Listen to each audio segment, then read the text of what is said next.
Même à niveau de conférence, il y a Berlin, a déclaré qu'ils allaient propriété privée à Léopold. Il y a un moni loi wana et bimisa qui n'a sens en wana. Or, dans les pays mususu, ils allaient coloniser minimi par les Français, ils allaient au Newalobi, ils allaient droit à premiers occupants. Vous comprenez ça? Net na niveau net à Dubaï. Dans Dubaï, les premiers occupants, par exemple, ils riches les pourquoi? Parce que quand on va exploiter bazoya kokuta, on a l'État qui va premier occupant, après l'État va benga eko ya après. Mais ici, nous avons autre loi, et ça, système fonctionne à Bissot. Et nani ancêtre à loi, les alliés, charte foncière, il y a moins c'est répercuté dans la loi Bakashika, en 1966, il y a moins c'est répercuté dans la loi où les alliés, régime foncier, il va bien, il y a 73. Donc, la loi est toujours la tendance à dire que ma belé aux alliés rural, ma belé aux alliés tobenga un culte, il y a ma belé à l'État. Soit l'État est chef de l'État. Vous comprenez? Soit l'État n'a pas sa probabilité que ma belé est chef de l'État. Toi, ma belé est ministre. Ma belé est l'État. Maintenant, posez-vous la question, l'État Zanan. L'État, c'est les trois éléments. Les alliés, terre, territoire, institution et la population. Voilà l'État. Donc, ça veut tout simplement dire que ma belé wana. Et ça, il y a le chef de l'État, mais ça, il y a Yonangana Yena Bissonios. Et il y a un peu que pour la côté Kayango, il faut une gestion efficiente. Il faut une gestion, ils ont dit que yo la mouki bobi qui ngana tiki. Parlons de terre, soi-disant coutumière. Je vous dis, il n'y a jamais eu une terre foncière coutumière. Ils ont raté. Ils ont raté. La terre appartient à l'État. L'État doit gérer terre. On a dit, dans le conflit, ils ont dit le terre. Au moment maman botamaki, papa botamaki na mkouwa moko. Bana ya maman, balobi biso to koteka. To ba matriaka. Bana tata balobi biso to koteka. Papa na biso zayi ya na famille. Yo teki mabelega moko. Yeba teki mabelega moko. Ba conflit toza na ngo ya ngwana non. Et ce genre de conflit faut l'état tika rabino. On regarde même la loi ezali ko lobaki mabele za yemta gira ngo. Quand on dit la terre est sous la partie, ça veut dire que c'est lui le gérant. L'État mutashira ka pesa ba préposé to bengi ba service à conservateur à titre immobilier. Mais ba tuwana pe bazami yibi. Bango ne bazo chaper les ordres pour nani. Ba tindi ka ba chef coutumier ba teka mabele, bango ba récupérer ka mbongo. Nous en savons plus to yede belé. Ya on a dit que nana ba élément dossier wote. Na yebité nini salamaki mais ne peut vendre la terre que Moutou ou à concessionnaire l'État reconnaître comme tel ou à Babengaye ayant droit foncier. Mais un ayant droit coutumier, tu n'es que là pour jouissance. Aux Akawana, nous avons répété jouissance et ici le fruitier. C'est-à-dire aux Ofanda, aux Olona, aux Obuka, aux Opéché, aux Sukiwana. Jour l'État vous en a pas ça pour récupérer en Teka ou soit expropriation vous doutez. Pourquoi parler d'expropriation? Ici on parle tout simplement la mine. L'État a récupéré terre mais à côté sa droit et pas à Batou parce qu'il y a ça inventaire de l'Oguzawana. À côté de la Bilanga, avec les populations communautés Zaroliaka Awa, Tikaba Pesa Bango côté Moussoussou, avec comme récompense. C'est comme ça l'État va faire. Sinon l'État va retourner à Bissoté, Negeni, N'est-ce pas Gamoro, N'est-ce pas Ibango, N'est-ce pas vérité. Au moins il doit faire liao. Et ça le point en bateau, non? Ce qui va le bigar, non, diamant Mozana Sekuna, na Lupango. Et vous payez le Congo à 100 ans, il y a bon. Tipo Kolo Pango, ça y est déjà, vous benga. Parce que allez na nenga pété, babi monsieur, tout le côté musso kende, ba document no yara to pasolango, to ko indemniser yo moyennant pour to monana. Ça se passe comme ça. Tu ne vas pas dire que diameza na sécuriser nga pour le pango ko lezanga. Non non non. Donc tout ça a déjà préparé, bisonde bato mayele to préparer bato mususu. Sinon ba koko na ba comprendre bisoté. Ndé na bango bo bato mi ba se pelaraté mais que voulez-vous c'est ça la loi na ko bimali bandate. Bon, naebi que Ndekonanga Zali est scientifique comme il a dit. Scientifique, ça veut dire presque, je sais que j'ai toujours dit, c'est lui qui est sur l'esclavagisme de l'Europe. Alors, les lois Otozanango Bosenga Awa, Kolo Mabele Azali propriétaire terrien, c'est les chefs coutumiers. La loi Yabakaji qu'au début il a parlé très bien. Ezali babil loi moko et yaki ba loi ya ba dictateur na impérialiste et eux ça persisté jusqu'aujourd'hui. C'est pourquoi j'ai dit nous devons revoir ça. Bato ya mayele lokola ye azala bato ba kolobela siko comment revoir ça? Parce que on doit vivre les autres lobela likambo ya molenge parce que le ministre d'État avait l'autorité à tous ces gens qui sont là, il peut s'imposer. Les noms bato baleli kuna et pesi pitopar ponani pouvoir wana loi bakajika. Vous comprenez? C'est le même pouvoir wana ezo ke nisiko na ba abus. le chef Riki il y a lobby azan information ngana zo pesa information chef Riki azana mabele na ya famille na ekimia amona batu moko boye ba yeye pa na ye yo sala interview na ici le même point l'invité sur ndeko alanda kite il a parlé il a montré mabele na ye na ba cimetière de génération à génération ba koko na ye ntina papa na ye na ndenge ba investissa ye siko yo kingani moko uti lelo na 2000 alors avec complicité avec un ministre bakotia chef coutumier kuna poteka mabele po chef Riki alobi na koteka mabele te ezali pour la population congolaise motasombi c'est un citoyen belge donc bamindele bazala mbongo koleka biso ndeko na nga toza mayele to bana réfléchir bamindele bazala mbongo koleka bakosomba tout le Congo. Et ce que mayele était pour créer la loi moko et pour défendre mboko oyo to que la science dit to ko comme esclave nous ne sommes pas de la science on a aussi notre propre science. Ils ont des hectares boni ya somba. Non ça la rappelle hein, ils ont plus de 80 hectares. Parce que on sait qu'il a plus de dizaines de millions. Mais bazo y la kolo mabele ça constatement na ye 140 000. O ba mona boy et puis bazo y la ye na ba militaire ba beti pe masas. C'est quel état, quelle science qu'on va défendre. C'est très grave. Lélo, il y a un chef coutumier de l'ANATC, Kyungu Kisebe Wilibert. C'est lui le président officiel de l'ANATC, reconnu par le parquet Tinakou. Moto a gagné procès dans le bandana provincial. Tinakou, moto a gagné partout. Ezali Kyungu Kisebe Wilibert. Président officiel. Pourquoi les ministres aux affaires coutumières délégués au Anao Yajo Tekabamambele Abad? Il s'agit de lui. Parce que nous avons suivi le monsieur parler, non? Riki a parlé, non? Avant son emprisonnement. Abi ministre de l'Intérieur, on a mission. Abi ministre de l'Intérieur délégué, Ndemotazo Tekamabele Nanga. Si quoi bazo est posé, Bayena ba militaire, plus de 20 militaires, à tenue civile, et ba Betty Massas. Et comment expliquer ça? Namboka nini, état de droit, comment ça doit se faire comme ça? Il y a un lobby, hein? Tozonga, total la loi moko oiza pour correspondre na ba culture na bisote. Il faut revoir. Il faut pas tout calater parce que le blanc a dit, l'Européen a dit, Léopold a dit, Léopold n'est pas congolais, il n'a jamais été congolais. C'est ça babiloko impérialiste qui se procurité, il y a ba pouvoir moko extra ou ça qui n'a pas droit à ba moté. Biso za mabele na biso. Ya votre lobby na kusuki c'est la place à problème à chef coutumier le président de la République na loba la fois passée. Ayambana nous Kyungu Kisebe Wilibert. Ensemble, ceux qui Kyungu Kisebe Wilibert a sengaka na président de la République na gouvernement na yasika. Alongwana na supprimer na ministère aux affaires coutumières. Azong sanguna nous na intérieur pour travailler na intérieur ensemble pour na terminer d'abord le conflit. Maintenant, arrivé le moment, il y a un ministère de l'Intérieur pour travailler ensemble. Parce que si on a un chef coutumier, président de l'ANATC, va corrompre. C'est pourquoi lui voulait que non, qu'on travaille ensemble avec le ministère de l'Intérieur, groupement par groupement. Nanya Bino, depuis le document Tozanango, Nanya Zamukoziawa, ceux qui ont lobby, on a Zamukozina, le document de la population.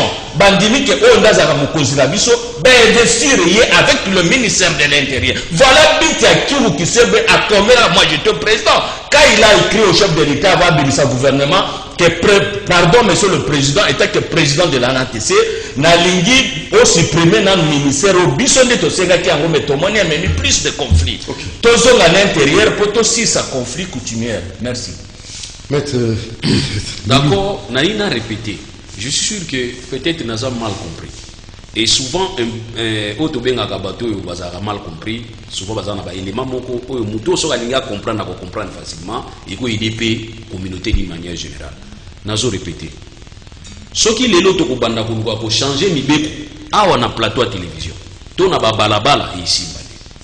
Mibeko va changer na niveau de l'institution. Et il y a un mécanisme pour changer Mibeko. Ce n'est qu'une loi qui peut être modifiée à tout moment.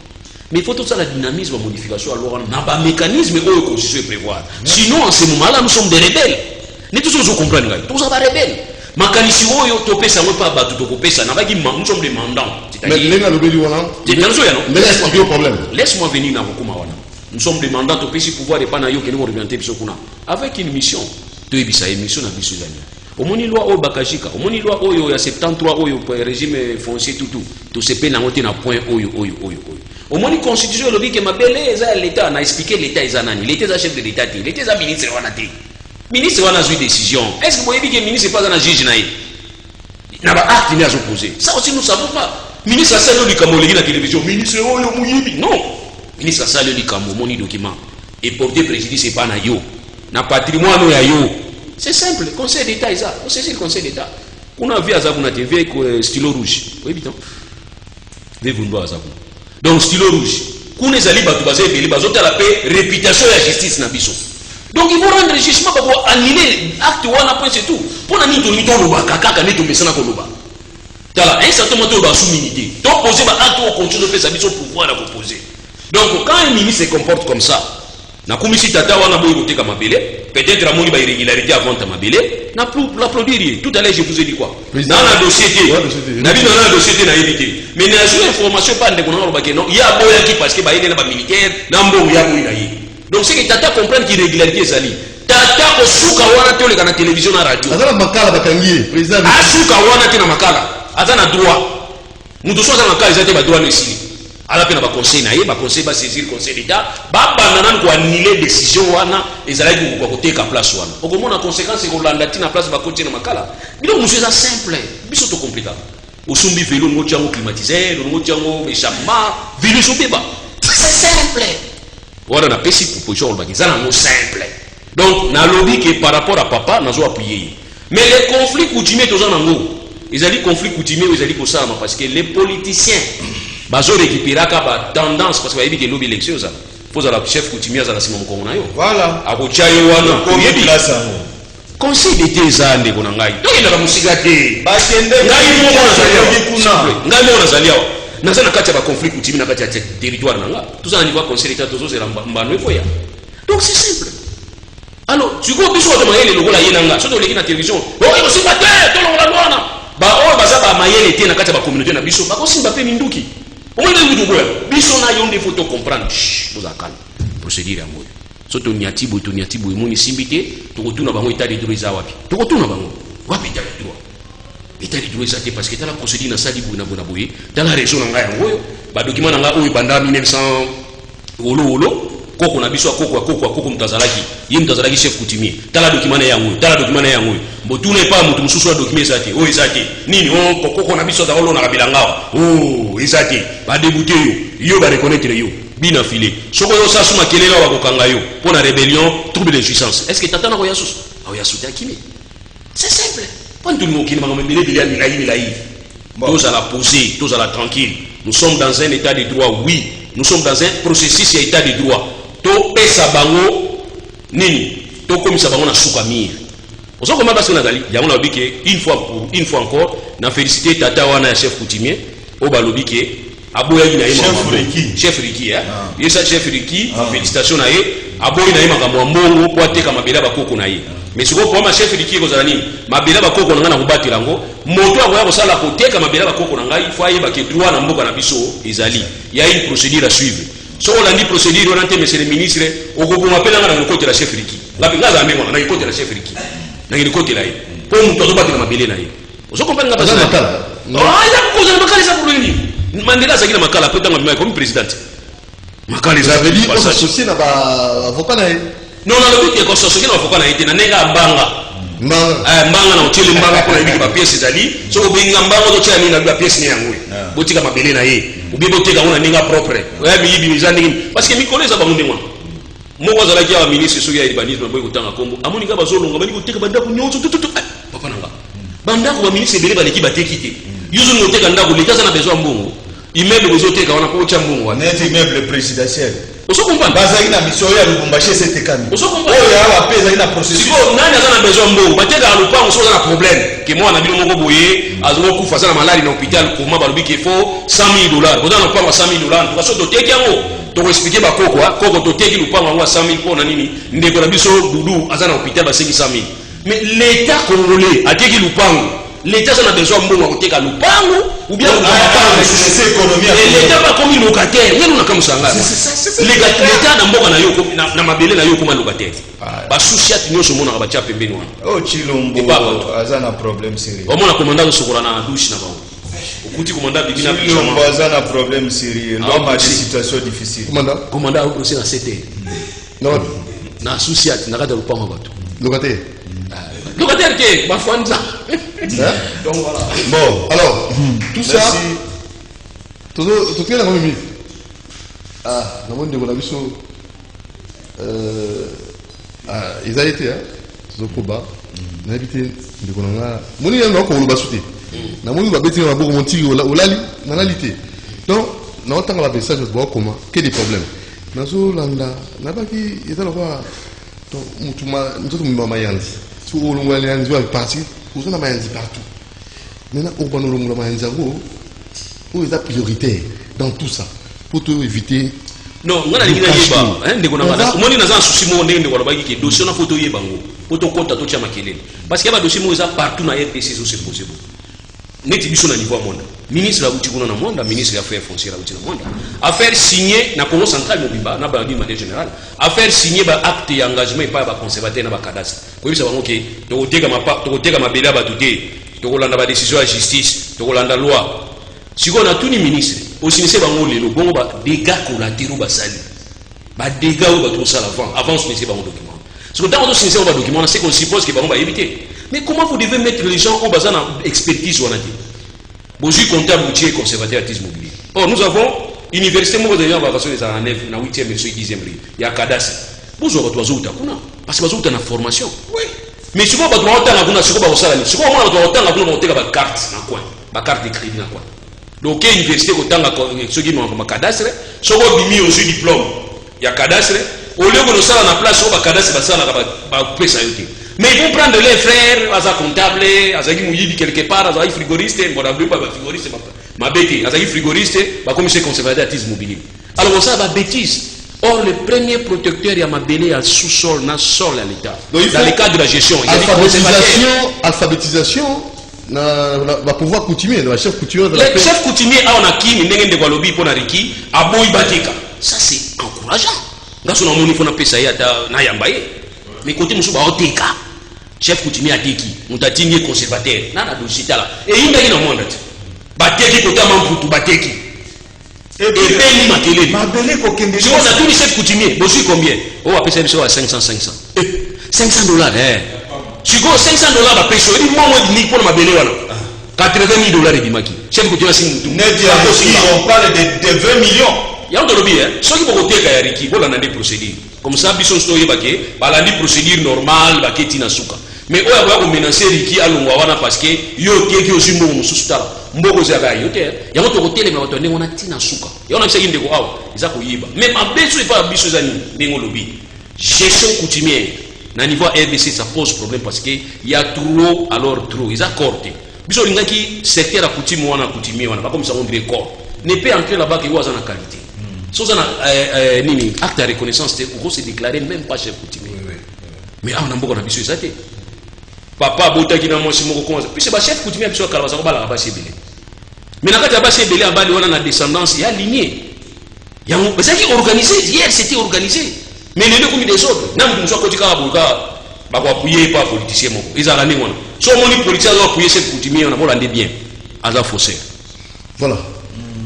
Monsieur Nabio Kito, qui n'a pas presque. Bon, Nabio Kito a lobby boye. Tout généralisé. Tout par rapport à ce sujet, Nabio Kito. Oui, Bisso d'abord. Le fan de la pointe, le président et chef coutumier Riki, Wakangi et Azana Makala, pour Aboy côté Kamabele. C'est ils ont comme ça là. Un chef coutumier Aboy Mbongo. Ils ont n'importe quelle émission. Alors Baki 100 000, $140,000. Il y a 140 Aboy. Ils ont mouqué. Ils ont mouqué par rapport à Yamabele. Bilewana. Et il faut servir. Je te dis, chez nous à Mwanda, je le dis, baote comme belé, et pas faux chef coutumier, baote comme on descend, ba PC après ça $50 na bar, ba si non $50 na bar wana, na yé na ba sombi, ça $50 ti le loi unanti, na ma bela ça te kaki. Ce que document va signer wana, on acte va signer wana, et qui est pas conservation à titre immobilier, à reconnaître la moi sali contrat. Na tuni conservateur. Ce que sali contrat et pas ya nani ateki. Oba ayant droit ateki. Ayant droit hotel ma bileki. Et n'ayant droit mais ne peut pas vendre. Et puis yozo acte na yo ko tsango comme acte de vente. Yebisa siko subasima na izani. Ono ba koko na ba ngota ba fanda ka wana ba zabo no na ka wana yango yelo ateki. Là maintenant toujours qu'est-ce qui bloque? Parce que ça bloque. De façon générale, il y a trop de problèmes. Qu'est-ce qui bloque? Il y a tout ce qui bloque. On a mis des bloqués. Tout ça, ils ont non-respect à texte. Non-respect à texte. Non-respect à texte, méconnaissance à ma vrai chef coutumier parce que c'est facile de le faire. Reconnaître ma chef coutumier, il y a l'histoire. Nous avons eu une administration coloniale administrative, c'est-à-dire écrite.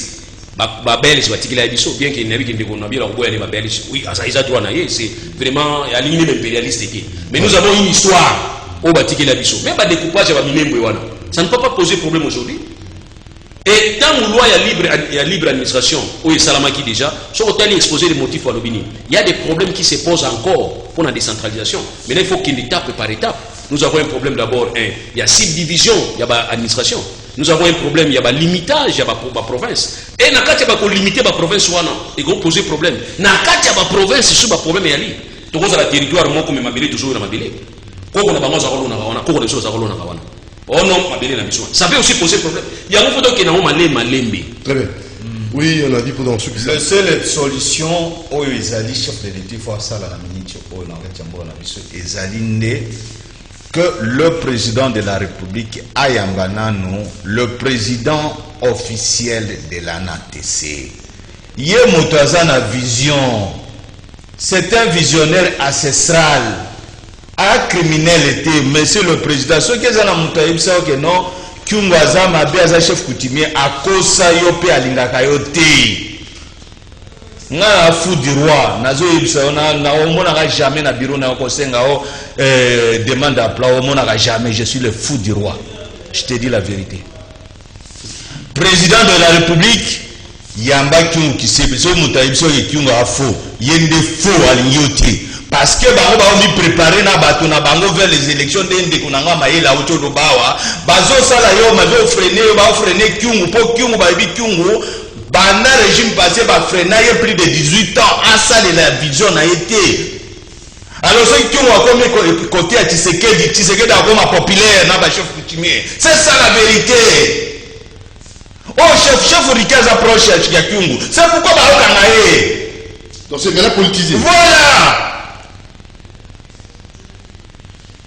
Il faut président, ce qu'on a dit président, Yamba Bana ba martyr en général. Famille Lumumba Kakate, Yamba parce que Bisobna Ngana Mwana Nganu Kisasi. Vous allez me dire que Nganu Kisasi est droit à Lumumba Igoye Pananga. Non, nous devons l'histoire. Révolution vers l'indépendance, c'est Lumumba Paul Okito qui sont les pères de l'indépendance. Ba martyr na biso, tu reconnaître deuxième révolution, il y a mettre fait la dictature. C'est Tshisekedi, c'est Nganu Kisasi, c'est Laurent Désiré Kabila. Trois familles. Où à part il y a Nganu Kisasi. Nous sommes nulle part. Est-ce que ça pose problème? Naka Tchamboka. Il y a un lobby qui est président de la République. Exactement, que non, il y a un bibana Lumumba, c'est pour résoudre le problème, il y a un martyr. Au moins, polémique est côté entre Bana Lumumba, Bana Polo, na Okito. Je vous ai dit la fois passée, monsieur, les gars, je suis le coordinateur national, il y a un martyr au sein de la RDC. Baye Pananga, Bana Lisanga Lumumba, Baye Pananga. Pourquoi tout le monde Bana Lumumba, comme d'habitude, Baké, Bamomoge, Bachef, etc. Ba 5 accords ya Lumumba. Bon, il y a Polo, il y a Okito Ndengini. Et si il y a Otoga Monima ya Lumumba, il y a Okito ya Polo et Zarawana.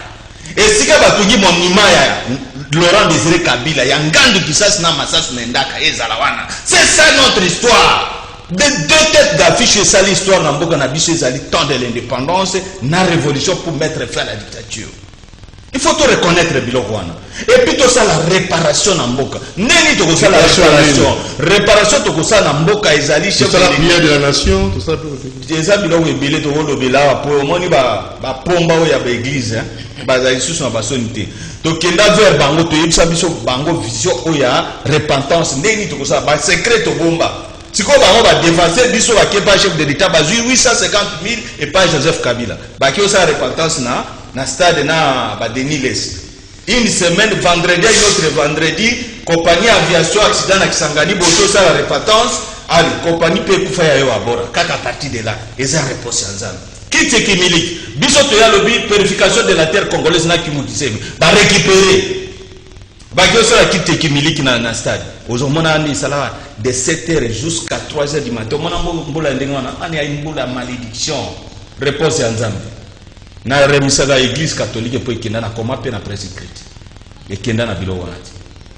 Donc le problème nous a posé dans mboka na biso ezali église kimbangiste. Pour église kimbangiste ndezali fallait la première église du Congo. On toza na problème toké pas papa tal Kamboyo. Mais problème ya papa Simon Kianga il faut le dire ouvertement za musali ya Nzambe. Aza Nzambe te, parce qu'il faut le dire clair. Aza mosali ya Nzambe.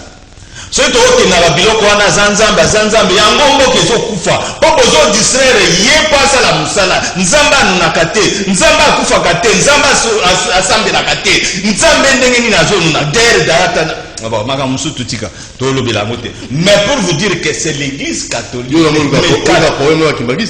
a problème te. Oui, il y a problème parce que il fallait apesa lumière mpo Nzambe atindaki mbango awa mpo akipesa biso lumière. Mais pourquoi est qui vient pour accomplir mission Simon Kimbango bazo contredire mission Simon Kimbango? Bameli na molili, bameli na désordre. Et comme kaka les honneurs, so ok na kamba na oya dernièrement na oya ba photo na ba vidéo, ok na kamba ezakaka seulement les honneurs.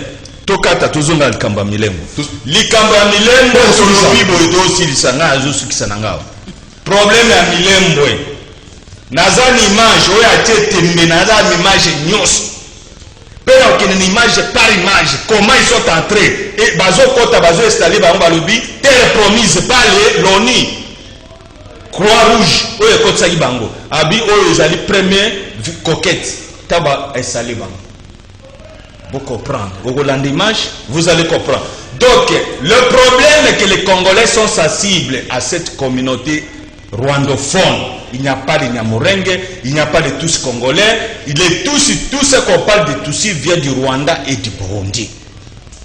C'est là ils sont limités. Au Congo, on n'a pas cette civilisation. Alors, la solution nous sommes sensibles, nous le peuple congolais, contre ce peuple.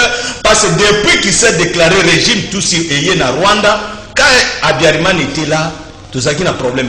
Maintenant, depuis que le régime de Kagame est au Rwanda, les Tutsis qui sont venus de réfugiés au Congo, des Rwandais, maintenant c'est autoprogramme d'un tribu Nyamurenge. Il tue le chef coutumier. Nani Bitakwira lobby. Chef coutumier bazo yebisa timola libula atumula ngo pendant 2 jours. Bakundie batiki mutu di banda ti bakundie mutu akufi pour récupérer mabeli. Tala ba crime ba Nyamurenge basali na Congo. Ce sont eux qui ont fait le génocide actuellement au Congo. Tous ça cible contre Bango parce que basali génocide. Oh ya, ils sont les Congolais de oh Moussousalmi. Vous savez que depuis le sang des sites on était avec qui est Zola Mobali. Parce qu'il a été TV. Parce qu'il a été.